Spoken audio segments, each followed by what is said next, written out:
Hoje, no Iguaçu Notícias, o nosso convidado é o Dr. João Paulo Cardiel, médico cirurgião oncológico. Muito bom dia, doutor, seja bem-vindo. Bom dia, Wanderlei, bom dia, audiência da Iguaçu. Muito obrigado pelo convite. Peço desculpas por quarta-feira ter que atrasar aí a programação, não pude por uma cirurgia de emergência. Não, deu tudo certo, é que a gente faz o remanejamento, também mudando a agenda, né? Mas sim, deu tudo tranquilo. A gente compreende, como dizia antes, a dinâmica da atividade médica, especialmente, né? Nós sabemos que os médicos são os guardiões da nossa saúde, né? Da saúde do povo, e não tem hora, né, doutor? Às vezes acontecem os imprevistos, né? Exatamente. Quarta-feira foi um desses dias, mas agradeço por poder ter vindo hoje. Obrigado pelo convite. Nós é que agradecemos pelo senhor destinar uma parte preciosa do seu tempo para trazer também aos nossos milhares de ouvintes um pouco de informação. A origem da entrevista, que foi uma sugestão do Dr. Sérgio Campagnolo, nosso diretor-geral, estava fundamentada no Dia Mundial do Câncer, que é um dia que foi instituído para lembrar e conscientizar as pessoas para essa doença, né, que é terrível, né, doutor? Mas antes de entrar no mérito da questão, gostaria de saber um pouquinho mais. Quem é o doutor João Paulo? O senhor falou que é catarinense de Abelardo Luz, aqui na divisa, quase paranaense. Quase paranaense, né? Divisa aqui com o estado do Paraná, minha cidade é Abelardo Luz, uma cidade bem pequenininha, baseada mais na agricultura, né? Lá, meu pai é agricultor, né? Engenheiro agrônomo, agricultor, e a minha mãe é gerente de loja, foi por um tempo, agora está afastada. E meu irmão é engenheiro agrônomo também. E eles continuam residindo em Abelardo Luz? Continuam lá em Abelardo Luz, os três. A terra do Falcão, terra do Falcão, né? Ídolo do Inter, o rei de Roma. Exatamente, onde nasceu o Falcão, tem um estádio lá em homenagem a ele mesmo. Que bom. Nasci lá e fiz minha trajetória na medicina em Curitiba. Eu fui estudar na Universidade Positivo no ano de 2007 até 2012, quando completei a faculdade, e logo adentrei a residência de cirurgia geral. Até chegar na oncologia, a gente deve passar, claro, primeiro pela faculdade de medicina, posterior cirurgia geral e posterior cirurgia oncológica. Então, no Hospital de Clínicas, onde eu fiz a parte da cirurgia geral, nos anos até o 2013, 14. E após esse período, eu vim para fazer a residência de cirurgia oncológica, que é aqui na UOPECAM, Hospital de Câncer aqui de Cascavel, onde fiquei por mais 3 anos. Então, nossa formação durou, em média, aí, 9 anos, né, da formação toda, dos 11 anos, que é todo esse período aí de formação médica. E depois disso vim para cá. Estou aqui fazem 8 anos já. E como a vida é um constante aprendizado, né, doutor? No dia a dia vão surgindo nuances, detalhes novos sobre as pesquisas clínicas, né? Isso significa que a medicina vai evoluindo muito. Eu acredito que nesse período, desde a sua formatura, né, como médico, até a atuação hoje, na área mesmo da oncológica, deve ter ocorrido muita evolução, né? Mudou muito, Wanderlei. Assim, a oncologia hoje ela é dividida em algumas grandes áreas, né? Então, oncologia clínica, que é o profissional que geralmente prescreve os tratamentos quimioterápicos, imunoterápicos, tratamentos mais sistêmicos, que a gente fala, né? São as medicações injetáveis. A cirurgia oncológica, onde eu atuo, que é a ressecção dos tumores, tratamentos paliativos para os pacientes. A radioterapia, que é outra grande área, e a oncogenética, né? Essa radioterapia e a oncogenética evoluíram muito, assim, também nesses últimos anos, desde que eu me formei, mudou muito a tecnologia. Porém, a oncologia clínica, eu acredito que aqui caminha numa velocidade maior, assim, sabe? Se a gente parar e abrir agora o celular, provavelmente tem um estudo que alguém tenha sido publicado hoje mesmo, com uma droga nova, um medicamento novo, para tratar um tipo específico de tumor, né? O entendimento da oncologia, que eu acho que mudou muito nesse período, a gente entendeu que não é sobre tratar uma doença específica, é um paciente que está doente. Então, e cada paciente tem uma doença e elas não são as mesmas coisas, né? Então, a gente vai cada dia mais particularizar o tratamento. Então, não vai ser o tratamento pro câncer de mama. Vai ser o tratamento da Dona Maria, com 70 anos, com tais comorbidades, com esse tipo específico de câncer de mama e assim particularizar cada dia mais, sabe? Doutor, qual o tipo de câncer que ele está mais presente na realidade dos brasileiros, especialmente aqui na nossa região, que tem alta incidência do sol, um sol que ele queima mesmo a pele, e também temos a questão dos defensivos agrícolas, né, que eu acredito seja um componente importante aí do trabalho associado à oncologia. A incidência maior no Brasil e para a nossa região aqui é dos tumores de pele mesmo, né? Como a gente tem uma alta descendência europeia aqui na região, né, as peles costumam ser mais brancas, mais claras, né, que é um fator de risco para esse tipo de tumor. E a atividade aqui é basicamente agrícola, né? Sempre foi a maior parte dela, né? Então, a exposição ao sol por longos períodos de tempo, por anos cumulativo, que faz com que o tumor de pele seja o mais incidente aqui na nossa região mesmo, né? Uhum. Na sequência seguem os outros, assim, né? Então, tumores de intestino, pulmão, estômago, trato gastrointestinal, mama, né? Que é Mama. muito importante para a mulher, né? Tirando os tumores de pele, mama é o principal. Próstata também, né? Próstata no homem, né? Então, se a gente fosse colocar, excetuando os tumores de pele, mama para a mulher seria o primeiro e próstata para o homem, né? Sim. Você comentou, Vanderlei, sobre os defensivos agrícolas, tem bastante estudo assim, em andamento, né? Sobre o problema não seria o uso do defensivo lá na lavoura, né? Que isso até é benéfico para aumentar a produção do agricultor, né? O problema é a contaminação dos leitos, eventualmente, pelo uso inadequado, ou descarte, principalmente, inadequado do material que foi usado, né? Isso. Isso que seria a grande questão. A questão hoje, a gente sabe, os produtores, eles têm todo um cuidado para evitar a deriva, cuidados na aplicação, nos horários adequados, na questão do microclima do momento da aplicação. Mesmo assim, a gente sabe que tem a chamada deriva. Isso pode ser um fator que venha originar problemas para a saúde? Pode ser, né? Você veja, existe um local ideal para descarte desse material, né? Se for feito no solo, pode contaminar um lençol, parar num afluente e, eventualmente, parar na água das pessoas, né? E a gente não vai ter uma segurança na ingestão desse produto nessa forma, né? Sim. A aplicação na lavoura é um fator, né? Que não vai influenciar diretamente no câncer. Mas agora, se ingerir o produto, com certeza muda, né? Com certeza. Essa semana ainda eu trouxe aqui uma matéria, inclusive com uma sonora de uma representante do Sistema Campo Limpo, que é um sistema presente em todo o Brasil e que recolhe as embalagens usadas da agricultura.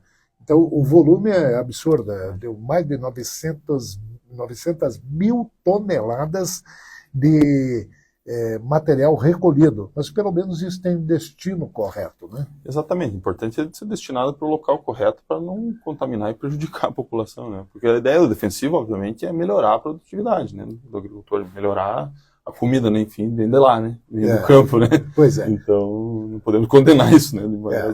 O senhor, evidentemente, percebeu que eu já passei por uma cirurgia, né? Sim, exatamente. É uma marca que está aí presente, mas eu tenho gratidão ao Criador por ter sido uma situação mais não tão grave, né? Tenho acompanhamento, evidentemente, né? Mas foi uma intervenção que deixou, eu brinco, doutor, que a minha beleza ficou um pouquinho prejudicada, mas tudo bem, né? Diante de tudo que a gente vê, já testemunhou com familiares, inclusive lá mesmo na UPK, onde eu fiz essa intervenção no nariz, para a retirada de um câncer de pele. Então, a gente testemunhou situações terríveis, né? Então, isso aqui, eu costumo dizer, não é nada diante das consequências muito mais sérias que outros tipos de câncer proporcionam, né? Exatamente. O tratamento oncológico, sendo ele para pele, como foi o seu caso, mas para estômago, pâncreas, pulmão, linfoma, leucemia, ele vai deixar alguma sequela, né? Obviamente que a pele, a sequela é um pouco mais aparente quando se fala em cicatrizes cirúrgicas, né? Que hoje também tem melhorado, como a gente comentava aí no passar dos anos, desde a minha formação até hoje, Acredito que técnica cirúrgica, a gente vem aprimorando a cada dia o uso correto dos fios, né, cirúrgicos, ou como pensar a reconstrução plástica, principalmente, isso melhorou bastante na questão dos tumores de pele, mas algumas cicatrizes ficam. E essa cicatriz, na verdade, ela deve ser, não de uma forma pejorativa, né, ela deve ser um aprendizado, como tu mesmo citou. A cicatriz, ela tá aqui para lembrar da gente que tu deve usar protetor solar agora, cuidar um pouco mais, né? Digo, ela traz consigo um aprendizado importante também, né? Com certeza. E eu confesso que eu sempre negligenciei, não cuidei devidamente. Futebol, a vida toda jogando no calor, no solzão do meio-dia, aí é brabo, né? E também não importa a hora, né? O problema é a proteção em todos os momentos, né? Exatamente. Para a pele, a gente tem como principal fator de risco a cor de pele e exposição ao sol, né?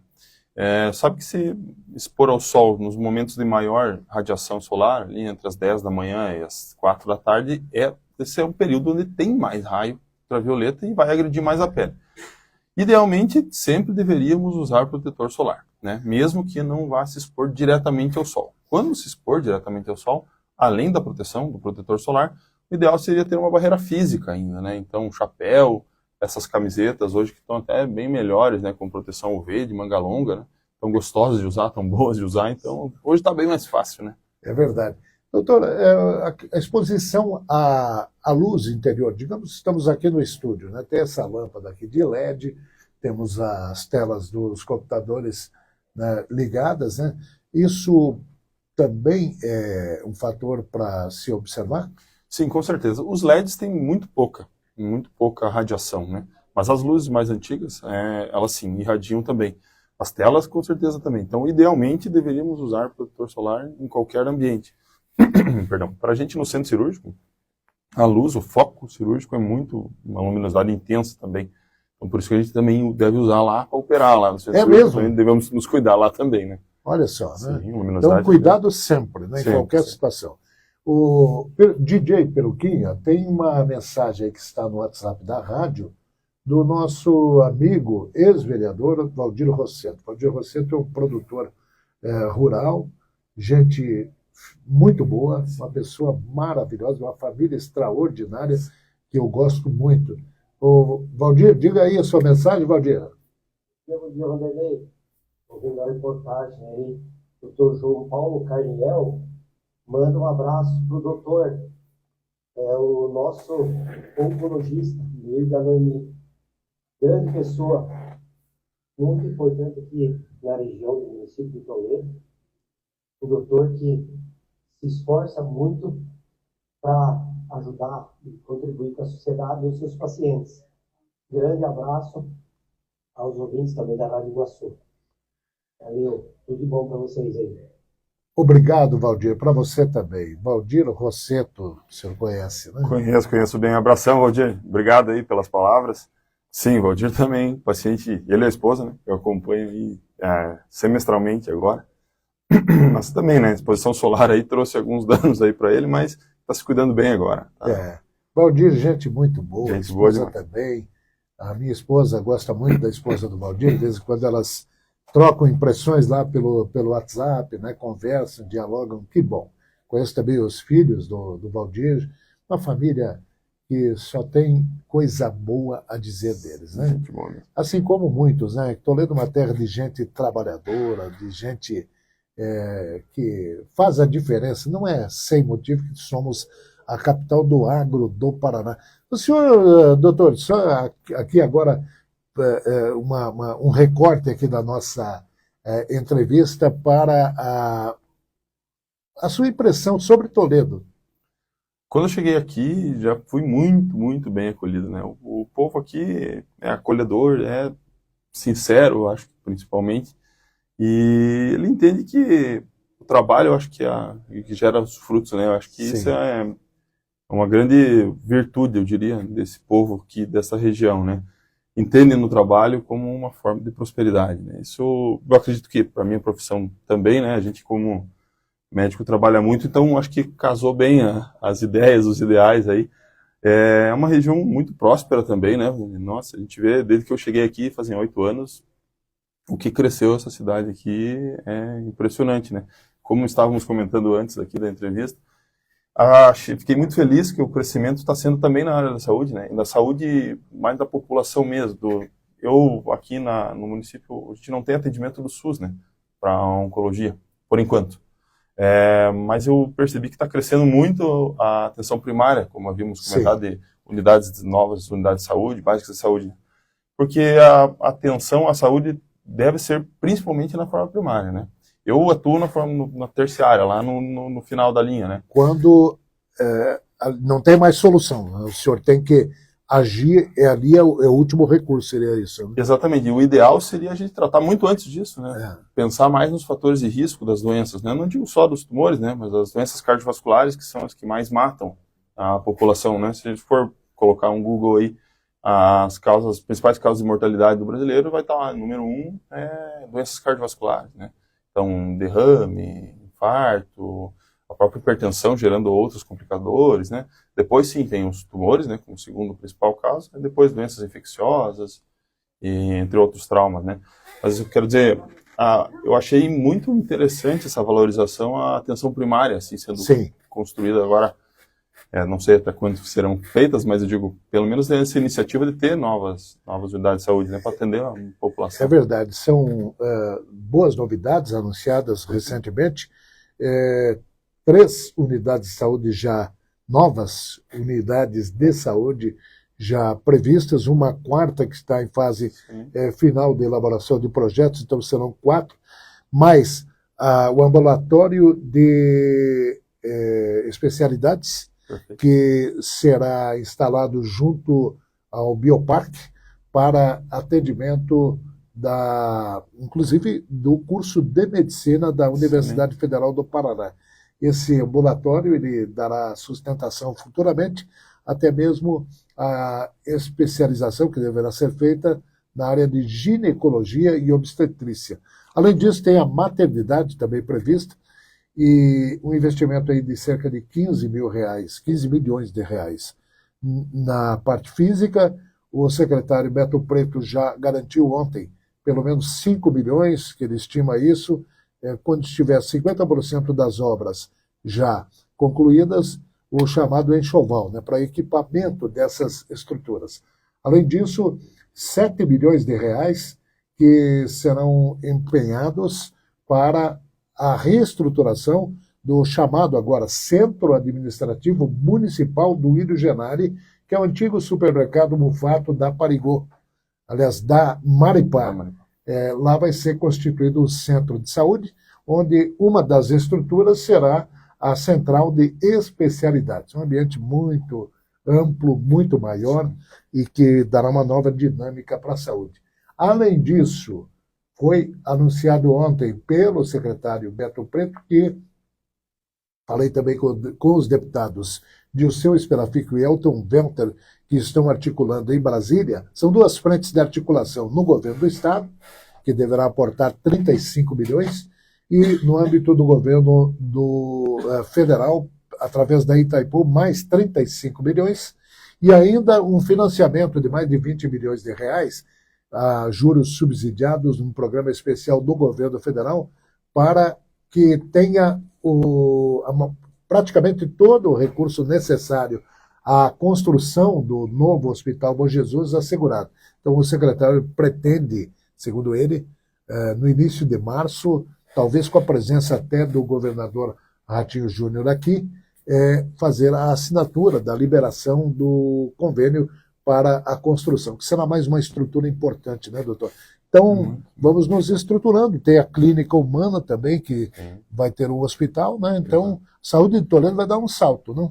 Graças a Deus, né? Muito bom, né, ver isso acontecendo, porque a população precisa, né? A Toledo não trata só Toledo, né? Toledo é uma regional, vem muitos municípios aqui no entorno de Toledo, vem se tratar aqui também, né? Então, além de receber a nossa população, ainda tem a população que reside nos municípios. É verdade. Eu mesmo no consultório atendo muitos pacientes aqui, Marechal, Assis, Palotina, Cascavel, eventualmente, que acabam vindo para cá também, né? Então, é um polo também, né? Um polo de tratamento de saúde, né? E ainda ontem Camila Fachin. É a filha do ministro Edson Fachin, do Supremo Tribunal Federal. Uhum. Ela é vice-reitora da Universidade Federal do Paraná, estava no evento de ontem. Ela anunciou o curso de enfermagem, que já estava previsto para a Federal, e também já os processos em andamento para um curso, não me lembro qual é o curso, mas o segundo eu lembro, que é Biomedicina. E, somado a isso, mais um curso já em funcionamento de medicina na PUC. Então, temos uma evolução assim bastante expressiva, né, doutor? Isso mesmo. Essas duas faculdades de medicina vão ser bem importantes aqui para a região, porque precisamos formar bons médicos, né? Então, não adianta só volume, né? Precisa de qualidade também. E a qualidade na medicina é formada na universidade, né? Então, bom que tenham bastante faculdades aqui, né? Sim. O pessoal ficar também aqui na região, né? É verdade. E a boa notícia recente, né? É o conceito 5, né, do curso de medicina de Toledo da Federal, né? Eu vi isso é muito bom, quer dizer, ensino de qualidade, né? Exatamente, dedicação dos alunos e dedicação dos professores, né? Da coordenação de todos que fazem isso acontecer, né? Isso é muito bom. É bom ouvir do profissional da área a sua percepção sobre isso, porque a gente que está há mais tempo em Toledo, a gente sempre ouviu, doutor, muitos questionamentos, né, muitas críticas até às limitações no setor de saúde de Toledo, né? Com as mesmas estruturas de hospitais, né? De muitos anos atrás, de décadas atrás, e também com a pouca oferta. Isso está mudando muito, de alguns anos para cá, avançou demais, mas sempre tivemos uma limitação de especialidades, né? Mas essa realidade está mudando, Toledo se consolidando como um centro de saúde. Está mudando porque a maneira como a informação chega mudou também, né? Hoje a gente tem muito mais acesso à informação, então tem mais especialistas assim. A gente sempre tenta deixar todos os pacientes aqui, né? Porque a gente tem muitos bons profissionais aqui, né? Pode ser que não é do meu tempo isso, que não haviam profissionais aqui tão qualificados, né? Mas desde que eu cheguei, eu acredito que em todas as áreas, assim, a gente tem bons profissionais, né? A equipe humana. Pode ser que ainda carecemos, e carecemos mesmo, né? De estrutura física por hora, mas isso tende a mudar, né? E eu não acredito que seja uma dificuldade só desse município, né? É geral, não dá pra gente comparar Toledo com São Paulo, né? Não é incomparável, né? Não tem como, né? Obviamente que a estrutura é melhor lá, mas a gente está chegando, acho que eu diria, muito próximo do ponto de vista humano, né? Da qualificação do profissional. Eu acho que consultar aqui com o cirurgião oncológico, com o oncologista clínico, consultar lá, não sei se mudaria muito. Acredito que não, inclusive, que é ótimo, né? Sim. Agora, claro, estrutura, isso ainda estamos um pouco atrás, mas vamos lá, né? Vamos chegar. E no tocante à saúde pública, é muito importante que se acabe esse passeio de ambulância que acontece, vejam só, ou de ônibus, né? Para uma simples consulta, eu já passei por isso. Uma simples consulta, você precisa, o cidadão, e são muitos casos, né? Tem diminuído algumas especialidades, por exemplo, ortopedia tem mudado, né? Já temos atendimento aqui na região, mas veja só, uma cirurgia de prótese de joelho, digamos, ou de quadril, nós sabemos de muitos relatos de casos das pessoas saírem de Toledo para uma consulta em Curitiba, 1.100 quilômetros de bate e volta, certo? Para consulta, para depois, com os exames, voltar com o agendamento da cirurgia. Às vezes a pessoa vai fazendo mais de 2.000, 3.000 quilômetros até chegar a uma solução. E daí, depois da cirurgia, ainda voltar sacolejando, né? Dentro de um ônibus ou de uma ambulância, no caso. Então, isso tudo precisa realmente diminuir, né? Mudou não só nessa área da ortopedia. Na minha especialidade, da oncologia, eu me deparei nesse ano aqui com 2 pacientes que, na unidade de saúde, o médico da unidade de saúde, da atenção primária, que, repito, eu acho que é uma das pessoas mais importantes dessa cadeia toda, né? Porque é onde diagnostica os tumores iniciais, na minha área, né? e principalmente onde faz a prevenção. Hoje em dia tem uma ferramenta onde eles fotografam a lesão de pele, encaminham para um especialista via... Acho que tem um sistema, né? Sim. Chega para um dermatologista e ele faz a avaliação à distância e devolve. Fala, ó, esse paciente tem alto risco, esse tem baixo risco. Então, esse encaminha, esse você pode tratar aqui mesmo. Achei muito interessante isso, porque encurta muita distância, né? Como tu falou, você sair daqui para ver uma pinta de pele, que poderia não ser nada preocupante lá em Curitiba, é complicado, 1.100 quilômetros, né? E agora, com uma foto, você resolve isso em questão de um dia, né? Doutor, deslocamento. A gente que já testemunhou várias situações, inclusive na saúde, e mergulhando na história de Toledo, né? São 70 e poucos anos de formação do município de Toledo, né? Desde 1946, quando chegaram os primeiros pioneiros, aí em 52, 6 anos depois, houve a emancipação, e de lá para cá uma evolução constante. Mas a gente ouvia muito os relatos dos médicos mais antigos, né, com quem nós convivemos, doutor Ivo Rocha, por exemplo, né, de saudosa memória, doutor Avelino Campagnolo, também de saudosa memória, especialmente. Doutor Avelino contava muitas histórias de como eram as cirurgias naqueles tempos, que não tinha recursos, não tinha nem energia elétrica, às vezes, em condição de fazer uma cirurgia, era na base de uma lanterna, de uma luz artificial. Né? O doutor Sérgio mesmo disse que auxiliou o pai dele segurando algum sistema de iluminação para fazer uma cirurgia. Né? E aí, doutor, naqueles tempos tão difíceis, né, nós, em poucas décadas, somos partícipes do maior salto evolutivo em termos tecnológicos da história da humanidade, né? Em que o senhor mesmo falou, a um clique o especialista está abrindo uma imagem e diagnosticando à distância. A um clique, há uma cirurgia do outro lado do mundo acontecendo, né? Isso é fantástico, né? Fantástico. Essa evolução acontece e deveria acontecer, que bom que está acontecendo, porque nos aproxima da excelência, né? Então, antigamente era muito difícil mesmo, né? Na oncologia se tratar, né? Os pacientes só se tratavam em Curitiba, não tinha outra via, não tinha nem Cascavel para tratar, né? E agora a gente consegue fazer todo o tratamento oncológico aqui, né? Então isso é excelente. E a gente consegue excelência no tratamento, isso que eu quero dizer, né? A gente não está distante do ato, falando da minha área em específico, do ato cirúrgico, do que é feito em São Paulo, em Curitiba, em Nova York, por exemplo, né? A gente faz a mesma cirurgia, do mesmo jeito, sabe? Porque as tecnologias estão cada vez mais acessíveis, né? Exatamente. Você vê o nosso centro cirúrgico novo do Hospital Campanholo, né? Você entra dentro lá, tu acha que tá no Einstein mesmo, né? Porque é uma estrutura excelente, assim, muito bom de espaçoso, de operar tudo. Né? Eu não conheço. Até minha esposa fez ano passado uma cirurgia de prótese de joelho, e evidentemente eu nunca tive acesso a essa estrutura, né? Mas dizem que é uma das melhores do Paraná. Sim, muito bom, né? Ficou excelente, assim, sabe? É isso que eu quero dizer, a gente consegue fazer a excelência aqui mesmo, né? Não precisamos mais sair do município para fazer, não só na minha área, nas outras áreas também, né? Mas a cirurgia oncológica e a oncologia em si é uma área já de complexidade muito grande, né? Então, que bom que a gente evoluiu tanto nisso, aqui no município, que a gente consegue ficar aqui e tratar os pacientes aqui, né? Doutor, eu sei que o senhor tem uma cirurgia agora às 9 horas, então eu quero agradecer muito a sua presença e gostaria que o senhor recomendasse os cuidados básicos, né, que o cidadão deve... Só reiterando, né, aquilo que a gente já divulga muito aqui também no dia a dia em relação à prevenção ao câncer. Perfeito.